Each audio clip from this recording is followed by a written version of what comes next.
Hello, जय हिंद। स्वागत है आपका हमारे यूट्यूब चैनल पे। आज एक छोटा सा सवाल आपके स्क्रीन पे दिख रहा होगा। ये बहुत ही हल्का सवाल है, पर स्टूडेंट ने व्हाट्सएप के ज़रिए पूछा है, तो इसका हम आज डिस्कस कर देते हैं और बिल्कुल बेसिक चीज़ों को भी डिस्कस करेंगे। साथ में इस सवाल को कैसे जल्दी से बनाते हैं वो सारी बातें डिस्कस करेंगे।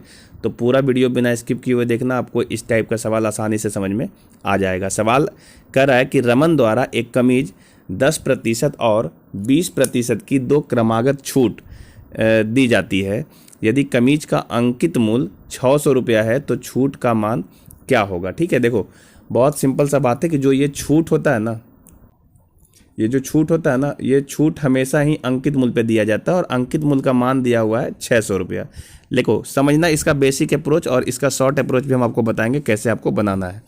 कोई भी कमीज है, कोई भी सामान हो सकता है। जैसे मान लीजिए कि ये वाला सामान है, ठीक है, और इस सामान पे जो अंकित मूल्य है वो दिया हुआ है आपका 600 रुपया। ठीक है, इस सामान पे जो अंकित मूल्य है इसका कीमत है 600 रुपया। ठीक है, और इस पे दो क्रमागत छूट दिया जाता है। ठीक है, क्रमिक छूट दिया जाता है, जिसको हम क्रमागत छूट भी कह सकते हैं और उसको हम लोग इंग्लिश में सक्सेसिव डिस्काउंट कहते हैं। ठीक है, तो कैसे छूट देता है, तो पहले 10% का छूट देता है, पहले 10% का छूट देता है। ठीक है, अगर 600 रुपया में पहले 10% का छूट दे दोगे तो कितना रुपया मिलेगा।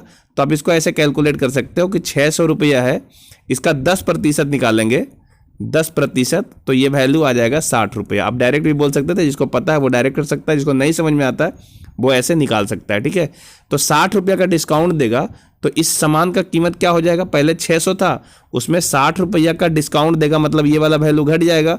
तो घटने के बाद इसका कीमत कितना हो जाएगा, तो 600 में 60 घटा देंगे तो ये आ जाएगा 540 रुपया। ठीक है, 540 रुपया पहला डिस्काउंट दिया तब इसका कीमत हो गया है। ठीक है, अब आपको यहां से ये समझना है कि एक और छूट दिया गया है जिसका मान कितना है, 20%। अब यहां से आपको पुनः 20% की छूट दे रहा है। ठीक है, ये आपका 540 हो गया, इस पे 20% का छूट दे दो। 20%, 540 का 20% कितना होता है, 540 का 20%। ठीक है, जिसको पता है वो जल्दी से निकाल लेगा, नहीं पता है तो आप ऐसे करके निकाल सकते हो। ठीक है, तो यहाँ से देखो 2 जीरो कैंसिल हो जाएगा तो ये मिल जाएगा 4 दूनी 8 और 5 दूनी 10, ये आपका 108 रुपया। तो 540 में 108 रुपया को यहाँ से फिर हटा देंगे, तो 540 में यदि आप 108 को हटा दोगे तो इस वस्तु का कीमत कितना पड़ जाएगा। तो देखो यहाँ से 10 में से 8 गया तो ये 2 बच गया, यहाँ पे 3 बच गया और ये आपका 5 में से 1 गया तो 4 बच गया, यानी 432 रुपया। इसका क्या मतलब हुआ कि जो सामान 600 रुपया अंकित किया हुआ था, मूल अंकित मूल्य 600 था, उसी सामान का दो डिस्काउंट के बाद, पहला डिस्काउंट 10%, दूसरा डिस्काउंट 20%, अगर दोनों डिस्काउंट देंगे तो उस सामान का कीमत हो जाएगा 432 रुपया। तो ओवरऑल कितना का डिस्काउंट हो गया, ओवरऑल डिस्काउंट कितना का हुआ, तो कहेंगे कि ओवरऑल डिस्काउंट हुआ 600 माइनस 432, अर्थात ये वैल्यू आ जाएगा। देखो 10 में से 2 गया तो यहाँ 8 बचेगा, यहाँ 9 बचेगा, 9 में से 3 जाएगा तो यहाँ 6 आ गया और यहाँ पे 5 में से 4 गया तो 168 का डिस्काउंट मिल रहा है। ठीक है, कितना रुपया का, 168 रुपया का डिस्काउंट मिल रहा है ओवरऑल। ठीक है, यानी 600 रुपया के सामान में 10% और 20% का डिस्काउंट दिए, दो अलग अलग डिस्काउंट था, दोनों क्रमागत था, तो ये वस्तु का कीमत होता है 432 रुपया। लेकिन ओवरऑल डिस्काउंट कितना हुआ, तो ओवरऑल डिस्काउंट आपका 168 रुपया हुआ। यही इसका सही जवाब होगा, क्योंकि आपसे पूछा है कि छूट का मान बताइए कितना होगा, तो छूट का मान हो जाएगा 168 रुपया। ठीक है, अब इस सवाल को आप दूसरे तरीके से भी बना सकते थे, उसको समझते हैं कि कैसे बनाना है। इसको आप मेथड 1 के तौर पे नोट कर लीजिए कि इसको हमने इस तरीके से डिटेल से बताया आपको, क्योंकि आपको अगर समझ में ये छोटा छोटा बात नहीं आएगा तो आप लाभ हानि वाला क्वेश्चन छोड़ के आ जाएंगे एग्जाम में। पर ये सब बात आपको समझ में आना चाहिए, इसलिए हमने बिल्कुल डिटेल्ड अप्रोच लेकर के और आपको समझाने की कोशिश किया। ठीक है, चलिए इसको हम शॉर्ट में कैसे बनाएंगे वो देखते हैं।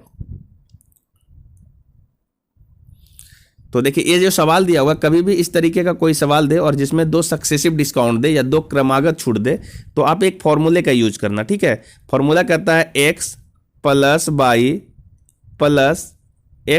बटा 100।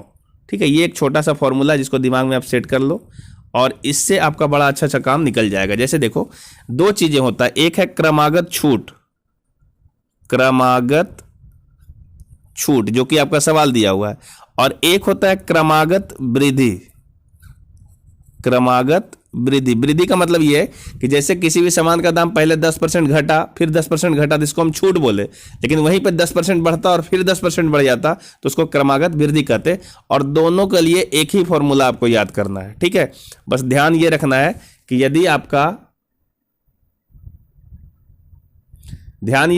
यदि आपका छूट होगा तो हम x और y को माइनस में इस्तेमाल करेंगे, और यदि आपका वृद्धि हुआ है तो हम x और y को प्लस में इस्तेमाल करेंगे। ये आपको ध्यान में रखना है, ठीक है।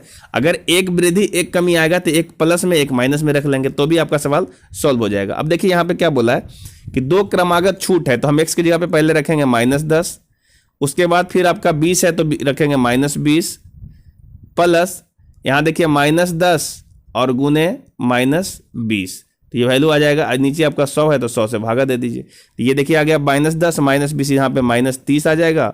और इधर देखिए ये माइनस जो 2 यहाँ पे दिया हुआ है, ये दोनों माइनस आपका मिल करके प्लस हो जाएगा, ठीक है। अब यहाँ से देखो ये 2 जीरो यहाँ से कैंसिल आउट हो जाएगा, तो ये वैल्यू आपका बचेगा +2।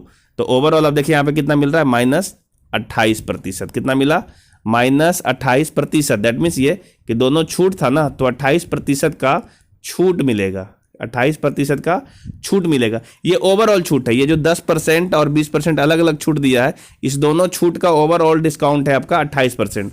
तो आपका डिस्काउंट का मूल्य कितना होगा, जो पूछा आपका छूट का मान कितना है, तो छूट का मान कैसे निकालेंगे, तो अंकित मूल्य जो आपका दिया हुआ है 600 रुपया, इसी 600 का 28% आपका डिस्काउंट हो जाएगा, ठीक है। तो यहाँ पे अब इसको सोल्व कर लेंगे, 28% निकालिए इसका, और देखो सोल्व करेंगे तो देखो 8 6 48, 4 बचा, और 6 दूनी 12 और 4 16 हो गया, यानी 168 रुपया का डिस्काउंट होगा। यही आपका सही आंसर है, ठीक है। तो आप ये वाला फॉर्मूला याद करना, ये फॉर्मूला काफ़ी काम लायक है, और इसी को हम यूज करते हैं क्रमागत छूट में भी और क्रमागत वृद्धि में भी। और ऐसे छोटे छोटे फॉर्मूले को लगा करके और एक अच्छा सवाल को बनाया जा सकता है, ठीक है। हमने क्या कहा है यहाँ पे कि छूट के लिए माइनस में इस्तेमाल करना, वृद्धि के लिए प्लस में इस्तेमाल करना। अब अगर कोई ऐसा सामान होगा जिसका पहले कीमत घटा रहा होगा, फिर तुरंत उसका कीमत बढ़ा रहा होगा, तो एक माइनस में यूज करना, एक प्लस में यूज करना। वृद्धि होगा तो प्लस में, कमी होगा तो माइनस में। तो इस तरीके से ये सवाल सॉल्व हो जाएगा। उम्मीद है आप इस सवाल को समझ पाए होंगे। अगर आपका भी कोई ऐसा सवाल है जो आपके प्रैक्टिस के दरमियान सॉल्व नहीं हो रहा है, तो आप हमारे दिए हुए व्हाट्सएप नंबर पे भेज सकते हैं, जो इसका सही सॉल्यूशन होगा वो आपको जल्दी प्रोवाइड कराने की पूरी कोशिश करेंगे। अगर आप चैनल पे नए आए हो तो चैनल को जरूर सब्सक्राइब करना, अपने फ्रेंड सर्कल में शेयर करना, ताकि और लोगों का हेल्प किया जा सके। आज के लिए इतना ही, हम मिलते हैं नेक्स्ट वीडियो में, तब तक के लिए जय हिंद।